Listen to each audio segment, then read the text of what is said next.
नमस्कार विद्यार्थी मित्रांनो. आजच्या उद्योजकतेच्या मूलतत्त्वे या लेक्चरमध्ये पुन्हा एकदा मी तुमचं स्वागत करतो. आपण पाठीमागच्या 2 लेक्चरना स्टार्टअप हे जे आपण एक उद्योजकतेमधलं किंवा आपण म्हणू की अर्थव्यवस्थेमधली एक महत्त्वाची योजना जी 15 ऑगस्ट 2015 रोजी शासनाने या ठिकाणी डिक्लेअर केली आणि त्यानंतर 5 वर्षामध्ये त्याचा नवीन व्यवसाय सुरू करणाऱ्या उद्योजकांना खूपच फायदा होताना दिसतो आहे. किंबहुना जे बजेट डिक्लेअर झालं 1 फेब्रुवारी रोजी, त्याच्यामध्ये सुद्धा आपल्याला पाहायला मिळतं की स्टार्टअपसाठी शासनाने बरीच मोठी तरतूद, जवळजवळ 10,000 कोटीची तरतूद पुन्हा एकदा हा स्टार्टअप सपोर्ट हब उभा करण्यासाठी केलेली आपल्याला दिसून येते. त्यानंतर या अनुषंगानेच दुसरी योजना सरकारने जी जाहीर केलेली होती आणि त्या योजनेचा आपण आज अभ्यास करतोय. ती योजना आहे स्टँडअप. ही स्टँडअप जी योजना आहे ही पंतप्रधान नरेंद्र मोदी यांनी 5 एप्रिल 2016 रोजी स्टँडअप इंडिया ही योजना जाहीर केलेली आहे. ही योजना पर्टिक्युलरली महिला व अनुसूचित जाती, त्याच्यामध्ये SC किंवा ST असतील किंवा अनुसूचित जमाती आपण ज्याला ST म्हणतो यांच्यासाठी आहे. म्हणजे SC आणि ST आणि महिला यांच्यासाठी ही स्टँडअप योजना आहे की त्यांनी या उद्योग व्यवसायामध्ये त्यांची उभारणी व्हावी, स्टँडअप त्या व्हाव्यात असं याच्यामध्ये अपेक्षित आहे. या संवर्गातील महिला किंवा व्यक्तींना उद्योजकांना सहकार्य व मदत करण्यासाठी ही योजना जाहीर करण्यात आलेली आहे. हे स्पष्ट आहे की ज्या महिला आहेत किंवा SC किंवा ST संवर्गातील जे लोक आहेत, व्यक्ती आहेत, त्यांना उद्योजक होण्याच्या दृष्टिकोनातून या ठिकाणी ही योजना मदत, सहकार्य, सहाय्य करताना आपल्याला दिसते. या अंतर्गत नवीन व्यवसाय सुरू करण्यासाठी रुपये 10 लाखापासून ते 1 कोटीपर्यंत बँक कर्ज या ठिकाणी पुरवलं जातं. कारण SC किंवा ST प्रवर्गातील किंवा महिला यांच्या बाबतीमध्ये आर्थिक किंवा भांडवल उभारणी हा मोठा त्या ठिकाणी विषय असतो किंवा मोठी समस्या असते. ती समस्या सोडवण्याच्या दृष्टिकोनातून या ठिकाणी कर्ज जे उपलब्ध करून द्यायचं आहे ते या किंवा ज्या भांडवलाची पूर्तता करणं आवश्यक असतं ते भांडवल उभा करण्याच्या दृष्टिकोनातून या ठिकाणी ह्या योजनेच्या अंतर्गत बँक कर्ज उपलब्ध करून दिलं जात असतं. सेंटर उपक्रम असेल किंवा व्यापार असेल किंवा उत्पादन किंवा सेवा क्षेत्रातील असावा लागतो. म्हणजे हा जो काही सदर उपक्रम जो आहे तो व्यापार, उत्पादन किंवा सेवा क्षेत्रातील असावा लागतो. या योजनेच्या अंतर्गत कर्ज घेणाऱ्या व्यक्तीला कमीत कमी म्हणजे कर्ज जो घेणारा व्यक्ती त्याचे 51% शेअर्स असावेत. म्हणजे त्याच्या मालकीचा व्यवसाय व्हावा. 51% शेअर्स असेल तर त्याचा होल्ड त्या कंपनीवरती राहतो. मग ती कंपनी असेल किंवा अन्य उपक्रम असेल. आणि सगळ्यात महत्त्वाचं काय तर तो उपक्रम जो आहे तो स्वतः चालवत असावा. त्या उपक्रमावरती त्याचं स्वतःचं नियंत्रण असावं. या दृष्टिकोनातून ही योजना महत्त्वाची मानली जाते. म्हणजे खरं वास्तविक ही अशी पहिली योजना असेल की याच्यामध्ये अतिशय स्पष्टता दिलेली आहे की काय त्याच्यामध्ये हे असावं आणि काय त्याच्यामध्ये नसावं. हा काही विषय येत नाही, पण जे काही आहे ते हा असं असेल तर या ठिकाणी ही योजना लागू होईल हे याच्यामध्ये स्पष्टपणे सांगितलेलं आहे. आणि यामध्येच बघा त्याच्यामध्ये पात्रता दिलेली आहे. पात्रता म्हणजे ह्या योजनेच्या अंतर्गत पात्र कोण ठरवू शकतं तर अनुसूचित जाती आणि जमातील उद्योजकांना किंवा महिलांना त्यांची वय 18 पेक्षा अधिक असावे. आता आपण 18 वर्ष असल्याशिवाय मॅच्युअर समजत नाही आणि त्याशिवाय आपल्याला या ठिकाणी 18 असेल तर आपण का मॅच्युअर म्हणजे मीन्स काय समजतो की त्याला आपल्या भारतातले सर्व कायदे या ठिकाणी लागू होत असतात. त्यामुळं कायदेशीररित्या तो व्यक्ती सज्ञान असणं हे महत्त्वाचं आहे. म्हणून अनुसूचित जाती किंवा जमातीमधील SC किंवा ST संवर्गातील व्यक्ती किंवा महिलांना जे की त्यांचे वय 18 वर्ष पूर्ण झालेत त्यांना या योजनेच्या अंतर्गत पात्र समजलं जात असतं. त्यांना ग्रीनफील्ड प्रोजेक्टसाठीच कर्ज उपलब्ध होते.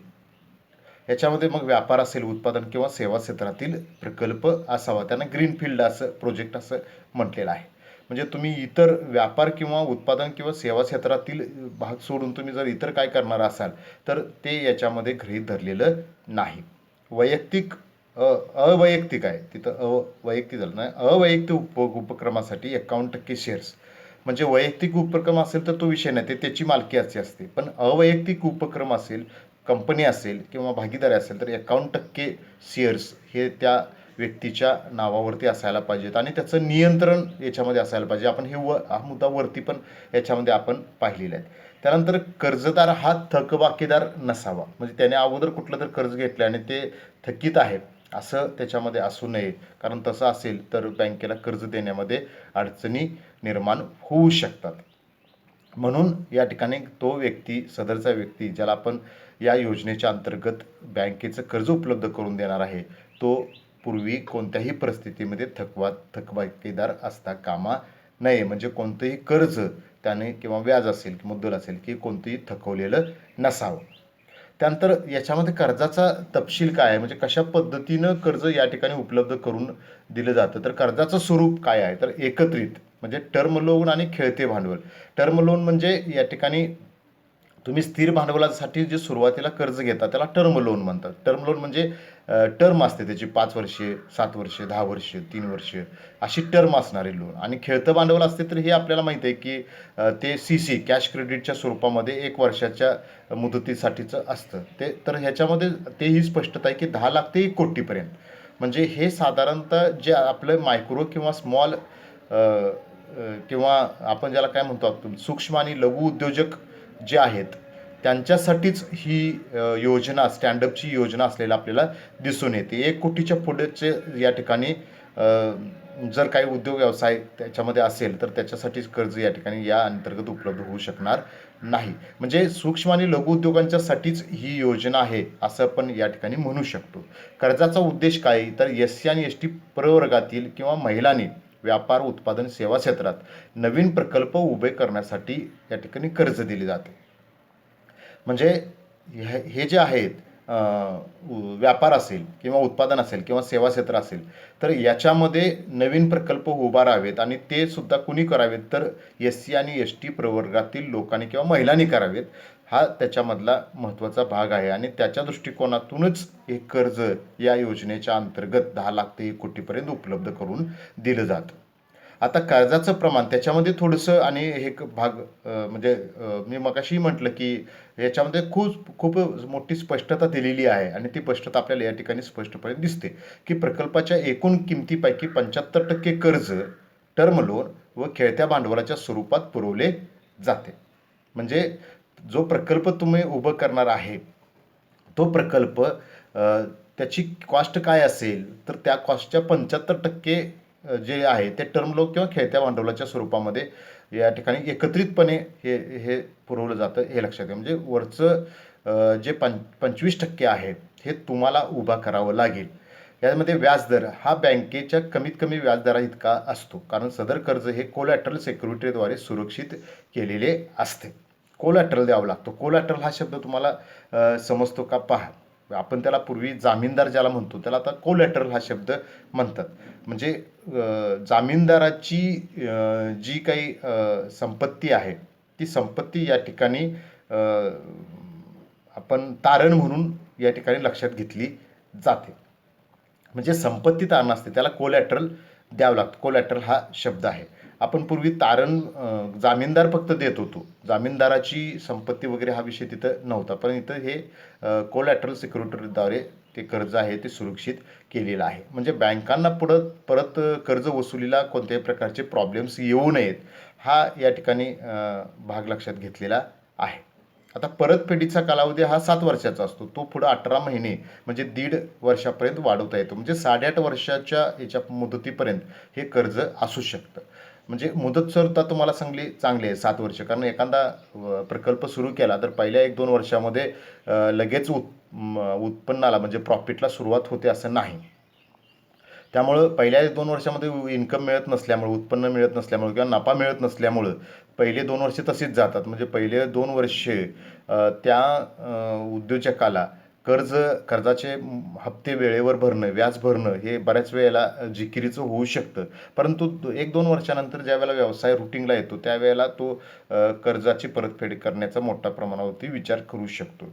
आणि मग त्यामुळं हा कालावधी जो 7 वर्षाचा आहे हा मोर दॅन सफिशियंट आहे असं आपण म्हणतो आणि तो 18 महिन्यापर्यंत वाढवला सुद्धा जाऊ शकतो. म्हणजे ही सगळ्यात महत्त्वाची गोष्ट आहे. म्हणून सुरुवातीपासून मी जे 1-2 वेळा या ठिकाणी नमूद केलं की या योजनेमध्ये सगळ्याच गोष्टीबाबत अतिशय स्पष्टता असते. आपण बऱ्याच वेळेला पाहतो की सरकारच्या ज्या योजना असतात याच्यामध्ये बऱ्याच ठिकाणी स्पष्टता असत नाही, पारदर्शकता असत नाही. पण या योजनेमध्ये ते आपल्याला कटाक्षानं पाहायला मिळतं की याच्यामध्ये सगळ्या गोष्टी क्लिअर केलेल्या आहेत. कर्जाचं स्वरूप असेल, उद्देश असेल, कर्जाचं प्रमाण असेल, व्याजदर असेल, अगदी परतफेड असेल, या बाबतीत सुद्धा पूर्ण क्लॅरिटी केलेली आहे. त्यामुळे बँकांनी सुद्धा परत वेगळं डोकं चालवायचे किंवा त्यांचे काही नियम कायदे लादायची या ठिकाणी उद्योजकावरती गरज भासणार नाही. कारण या योजनेच्या अंतर्गतच ते कर्ज उपलब्ध होत असल्यामुळे या योजनेमध्ये सगळ्या गोष्टी स्पष्टपणे मांडलेल्या आहेत.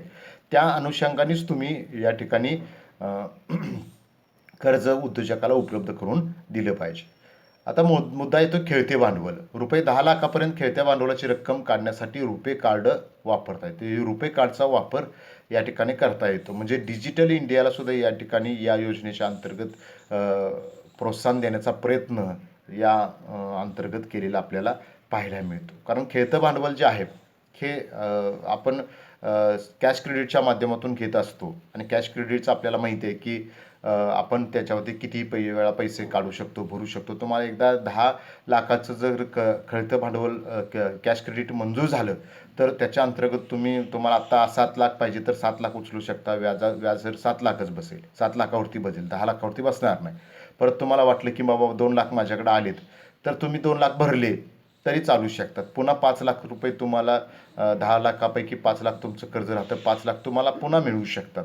म्हणजे जेवढं तुम्ही त्याच्यामध्ये उचलू शकता तेवढं उचलू शकता. समजा तुम्ही अजिबातच उचलले नाही तर मिनिमम व्याजदर त्या ठिकाणी आकारला जाऊ शकतो. म्हणजे कॅश क्रेडिट हे व्यापार किंवा व्यावसायिकाच्या दृष्टीनं खेळत्या भांडवलाचा भाग पूर्ण करण्यासाठी, खेळत्या भांडवलाची गरज पूर्ण करण्यासाठी खूप महत्त्वाचं असतं.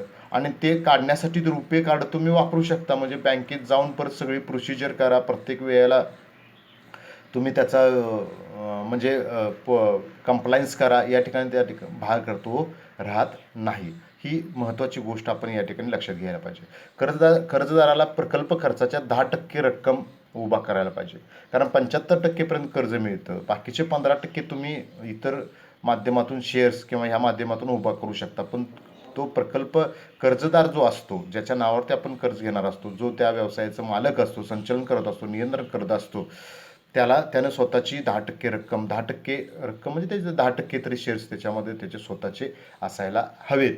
हे अशी अट या अंतर्गत घातलेली दिसते. तर हे आपण स्टँडअप जे इंडिया आहे त्या योजनेच्या अंतर्गत आपण त्याची प्रस्तावना लक्षात घेतली, त्याची पात्रता लक्षात घेतली, त्यानंतर त्याच्या कर्जाचा तपशील आपण लक्षात घेतला आणि पुढच्या याला आपण स्टँडअपचं महत्त्व जे आहे ते महत्त्व आपण विद्यार्थी मित्रांनो लक्षात घेणार आहे. तर आजचं लेक्चर आपण या ठिकाणी थांबवूया. हे लेक्चर तुम्ही माझं शांतपणे लक्षात घेतलं, ऐकून घेतलं, याच्याबद्दल मी तुमचे धन्यवाद व्यक्त करतो.